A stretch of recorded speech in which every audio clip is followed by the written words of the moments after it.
O dia do professor está chegando, né? Todos nós tivemos um professor, não é? Se a gente chegou até aqui, nós passamos pelas mãos de professores, vários professores.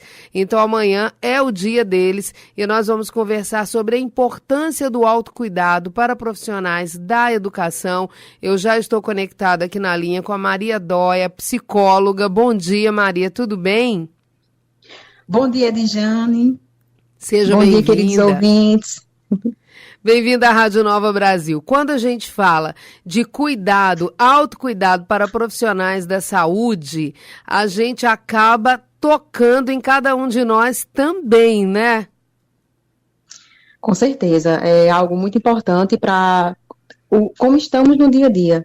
Estava falando do trânsito, então a forma que nós estamos no nosso dia a dia, no nosso ambiente de trabalho, quando estamos convivendo com as pessoas, em qualquer momento que nós estamos, precisa ter essa questão de a forma que nós estamos, como estamos nos relacionando, como está o nosso estado emocional, já que ele impacta ali toda a nossa forma de ser e estar no mundo, né? Ô Maria, e eu sou de uma época, quando a gente saía de casa para a escola, os pais diziam assim, respeite a sua professora, respeite o seu professor, mas agora, esse respeito a gente vê meio que desprezado, né? A gente vê os professores passando por situações muito desafiadoras no sentido dessa falta de respeito, dessa igualdade de condições, todo mundo colocado ali no mesmo patamar, e a gente vê muito enfrentamento com o professor. Fora isso,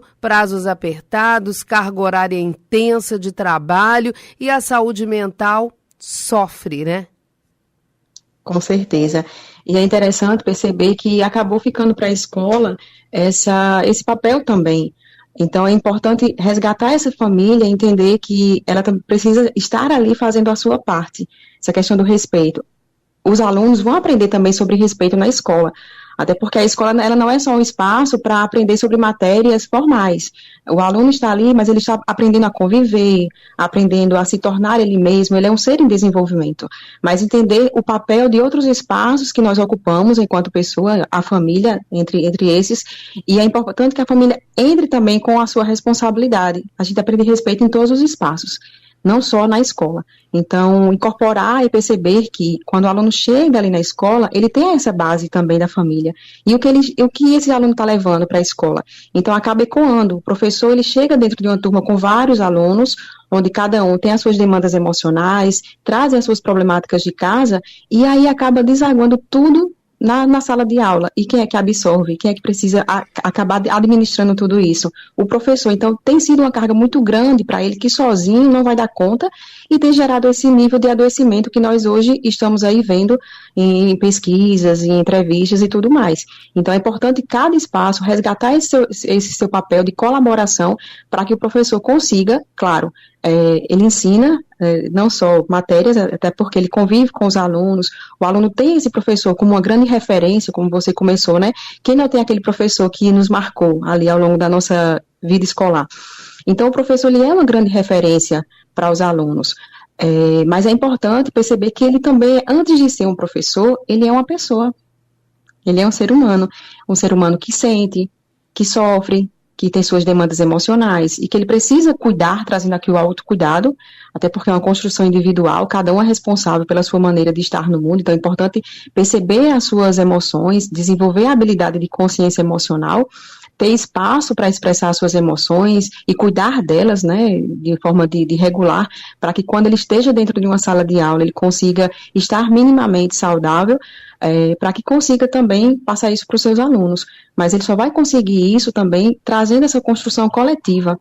Ou a escola olhando para esse professor e trazendo essa questão de como estão essas reuniões, os planejamentos, os tão temidos, né, grupos de WhatsApp, será que não estão excedendo o horário ali do trabalho do professor? Até porque ele também tem outras áreas de sua vida que ele precisa vivenciar. Ele tem a sua família, ele tem os seus hobbies, ele tem o seu momento de lazer. Então, inclusive amanhã, que o professor consiga parar e pausar e descansar. Não ir atrás de demandas ali acumuladas, infindáveis coisas que ele precisa fazer, realmente estabelecer esses limites, trazendo essa questão do respeito, dos limites no dia a dia, para que ele consiga também vivenciar outras áreas que não só o trabalho. Nós não somos só o trabalho. Então, quando o professor ele percebe isso e o entorno também tem esse olhar cuidadoso para essa figura tão importante que nos forma, está ali formando não só futuros profissionais, mas também pessoas que vão estar em contato com a sociedade, convivendo, cidadãos, está construindo valores. Então, a gente precisa ter um cuidado maior com esse professor. É ele que rege essa turma, ele que rege, ele como diz, a comissão de frente, ele que conduz tantos seres que estão ali em desenvolvimento, então ele precisa estar bem. Então, ter esse olhar melhor e maior relacionado às práticas do dia a dia e de que forma estamos tratando ali essa função do professor, né, que não dá para abraçar tudo, precisa cada um também tomar para si a responsabilidade, até porque educar é um papel de todos enquanto sociedade. Pois é, né? A impressão que dava, sabe, Maria, que depois da pandemia as pessoas tivessem um pouco mais de respeito com os professores, até porque a importância deles ficou também evidenciada na pandemia, né? Pais, principalmente, puderam perceber o trabalho grande e grandioso trabalho dos professores quando tiveram que ficar com seus filhos dentro de casa. Mas, com o passar do tempo, acho que essa memória ficou para trás mesmo. Ficou esquecido, né? Esse detalhe ficou esquecido e os professores continuam enfrentando um trabalho bastante desafiador. E quando você fala de autocuidado, se olhar é muito importante, se perceber e se considerar, né? Porque quando a pessoa não se considera, ela fica incapaz de se perceber e se olhar com aquele cuidado necessário, né? Verdade. E quem acaba não esquecendo isso no dia a dia? Diante de tantas demandas, de tantas cobranças, de tantos excessos. Às vezes, falta até tempo. Onde está esse tempo que eu consigo parar, me perguntar uma pergunta que aparentemente é tão simples, mas tão complexa ao mesmo tempo, e é o norte. Como eu estou me sentindo hoje? Quando a gente começa o dia, às vezes a gente olha ali uma rede social, olha outras coisas e acaba não tendo esse momento de olhar para si. Como é que eu acordei hoje? Como é que está o meu estado? Como é que está o meu corpo? Esse corpo que sinaliza para mim como eu estou. Se está acelerado, se eu estou ali com a mão mais agitada, com alguma dor, uma tensão muscular. Então, aprender a se ouvir para que isso possa ser, de fato, resgatado e cuidado para, como eu falei, ir para o nosso dia a dia de uma maneira muito mais saudável emocionalmente e entender que eu tenho outras áreas que são integradas a essa saúde mental. Saúde, eu preciso entender o físico, o emocional, cuidar das minhas demais áreas para que possa impactar e ter esse olhar, de fato, cuidadoso.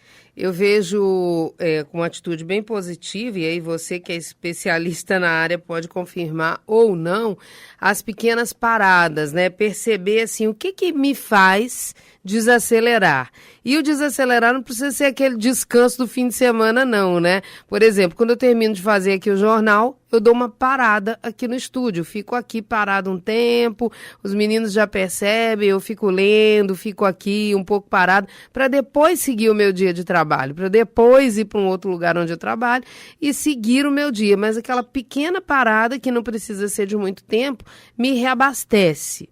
Faz com que eu reconecte comigo mesmo, vamos falar assim. E o professor, ele precisa também perceber isso, né? Perfeito, Adjane. Não precisa esperar o final de semana, até porque é muito pouco, e eu preciso fazer isso regularmente. Imagina ter essas pausas diante, às vezes, fiz uma demanda intensa, eu consigo parar, prestar atenção na minha respiração, alimentar o meu corpo com oxigênio, com algo que de fato me abastece. E aqui entra novamente o autoconhecimento. A Edjane faz uma leitura e ela consegue perceber que isso melhora a concentração, consegue se acalmar, relaxar. E cada pessoa vai construindo a sua própria ferramenta a partir desse autoconhecimento. Será que é ouvir uma música? Será que é ir para um lugar silencioso, observar a natureza? 2 minutos que você faz isso ali numa manhã, numa tarde, esses momentos pequenos de pausa vão ter esse grande impacto no final. E esses são, sim, momentos de autocuidado, onde você consegue se reabastecer, acalmar o seu corpo, acalmar a sua mente, para dar continuidade ali às demais demandas que você tem ao longo do dia. Mas é exatamente se conectar. estar sempre atento à forma que você está. Porque às vezes o corpo está sinalizando, você já está no estado que as emoções começam a ficar mais intensas, e quanto mais demorar esse olhar, se perceber, mais você vai precisar de mais recursos para cuidar dessa emoção. Então é importante cuidar constantemente para que esteja sempre no nível adequado e que ela acabe não desaguando nas nossas relações, no trânsito, no nosso ambiente de trabalho, na sala de aula. Então, não fiquemos vulneráveis à intensidade das nossas emoções, mas que a gente possa cuidar e regulá-las de maneira que, a todo momento, elas estão ali numa forma cuidadosa e adequada ao ambiente. Para não acontecer as explosões, né? Exatamente, as famosas explosões. Nem explodir com o outro, mas também não ser aquela pessoa que guarda para si tudo e acaba implodindo, né, e vem as doenças psicossomáticas, mas que eu consiga também, dentro ali, expressar algo que me incomoda. Então, se esse professor, qualquer pessoa, o professor, os colegas de trabalho, comunica o que é que ele está precisando, qual é a sua demanda, a sua necessidade, seja para a sua equipe de gestão, de coordenação, olha, eu preciso desse limite aqui, vamos fazer dessa forma. Ouvir o professor é algo essencial para que ele também norteie o caminho que seja construtivo e saudável, para que ele consiga ficar bem dentro do ambiente escolar. Então, o diálogo é essa ferramenta potente e importante para que consiga esse professor estar ali também sendo cuidado de forma coletiva, né? Eu iniciei a nossa conversa falando.